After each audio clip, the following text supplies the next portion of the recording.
Assalamualaikum warahmatullahi wabarakatuh. Saya Muhammad Fadli dari kelas F ingin menjelaskan tentang UML, diagram pada sistem kepegawaian atau PNS. Terima kasih, silakan lihat. Ya, baiklah, saya akan menjelaskan tentang sistem kepegawaian. Use case dapat dilihat pada gambar di atas. Use case sistem informasi kepegawaian bahwa terdapat beberapa manajemen yang dapat dilakukan oleh operator, yaitu manajemen login, manajemen absensi, manajemen anak, manajemen DUK, manajemen KP4, manajemen pasangan, dan manajemen pegawaian, manajemen pensiun, manajemen riwayat hidup, dan manajemen laporan. Manajemen asumsi merupakan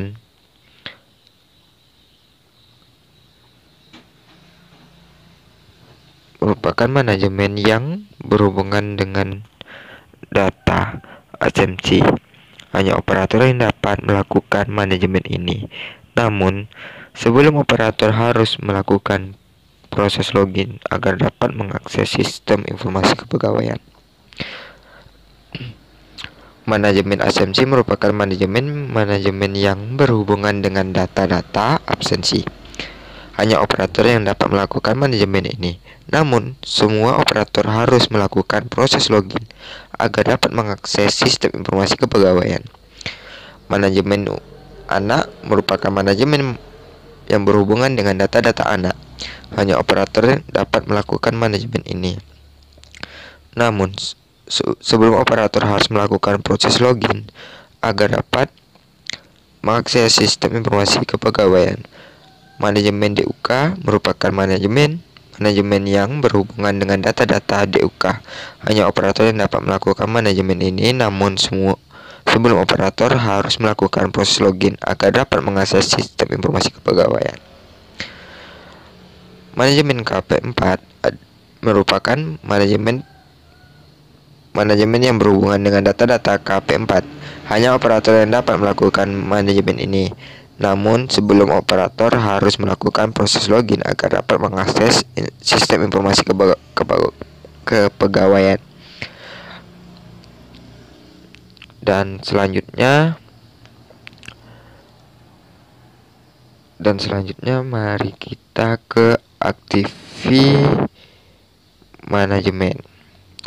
Pada gambar di atas, aktivi diagram sistem informasi kepegawaian dapat dilihat pada gambar di atas. Sistem informasi kepegawaian digambarkan aktivitas yang terjadi dalam sistem informasi kepegawaian.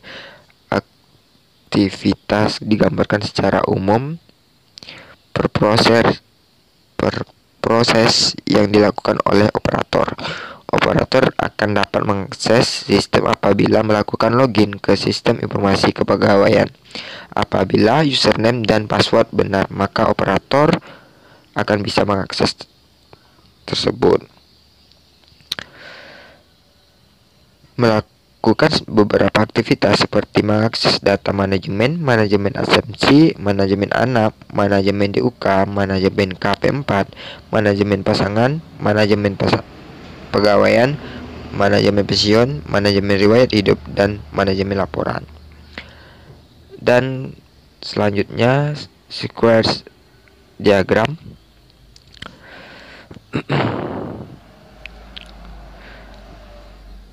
Sequence diagram itu dapat dilihat pada terdapat beberapa lift line yang pada sequence diagram, yaitu operator login dan sistem. Hal ini digunakan untuk batasan tanggung jawab dan aktivitas yang dilakukan oleh satu objek dan dengan objek lain. Sequence diagram ini digambarkan sesuai dengan urutan waktu, dimulai dengan login operator login ke sistem apabila harus melakukan manajemen sistem atau beberapa perubahan pada sistem kepegawaian. Terus class diagram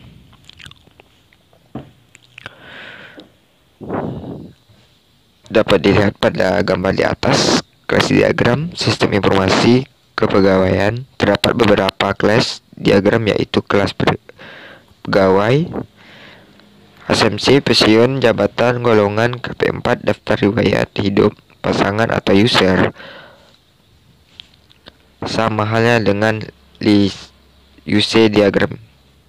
User operator harus melakukan login karena user operator merupakan user yang bertindak sebagai pengatur sistem yang menjalankan sistem informasi kepegawaian. Kelas absensi berisi semua data informasi absensi, yaitu kelas ini akan menjelaskan data-data apa saja yang di dalamnya dan data tersebut dapat digunakan untuk menjalankan ataupun mengakses data-data asumsi, di mana data yang terdapat pada menu asumsi ini yaitu mid asumsi, NIP bulan keterangan, jumlah hasil kerja, jumlah kehadiran dan jumlah ketidakhadiran pegawai, di mana menu ini buat dengan pedoman atau contoh data yang didapatkan dari instansi di mana tempat kerja praktek dilakukan. Kelas anak berisi semua data informasi anak, yaitu kelas ini juga menjelaskan data anak pada pegawaian, di mana kita ketahui bahwa anak merupakan bagian dari pegawaian. Seperti contoh bahwa data anak dibutuhkan untuk menentukan dapat atau tidaknya tunjangan keluarga pada pegawai tersebut. Kelas DUK berisi semua data dan informasi DUK, yaitu kelas yang menjelaskan atau menerangkan data-data tentang kepegawaian seperti golongan, tanggal terhitung mulai tugas, golongan, jabatan, tahun terhitung mulai tugas jabatan, tahun terhitung mulai tugas pelantikan. Kelas KP4 berisi semua data dan informasi KP4, yaitu kelas yang menunjukkan data kepegawaian untuk keluarga, di mana data-data KP4 itu menerangkan data untuk keluarga pada pegawai, yaitu IP KP4, NIP, penghasilan, jenis pegawaian, status pegawaian, jumlah tabungan, dan tahun terhitung mulai tugas calon pegawaian pada saat pegawaian baru mendapatkan jabatan atau pekerjaan, sebagai contoh pegawai negeri sipil. Kelas pasangan berisi semua data informasi pasangan, yaitu kelas yang menunjukkan data-data untuk kepegawaian. Pasangan di sini maksudnya data-data tentang suami istri pegawaian yang menerapkan data riwayat pasangan, yaitu ID pasangan, NIP, nama pasangan, tempat, informasi pegawaian, yaitu kelas menjelaskan akan data-data di mana kelas pegawai ini menjadi kelas induk atau parentnya dari kelas-kelas lainnya pada sistem informasi kepegawaian tersebut. Mengapa demikian? Di sini relasi yang terjadi pada sistem informasi. Terima kasih yang telah mendengarkan penjelasan saya. Semoga ilmu yang kita dapatkan bisa menjadi makna dari kehidupan sendiri. Semoga sehat selalu dan jaga kesehatan kalian. Terima kasih.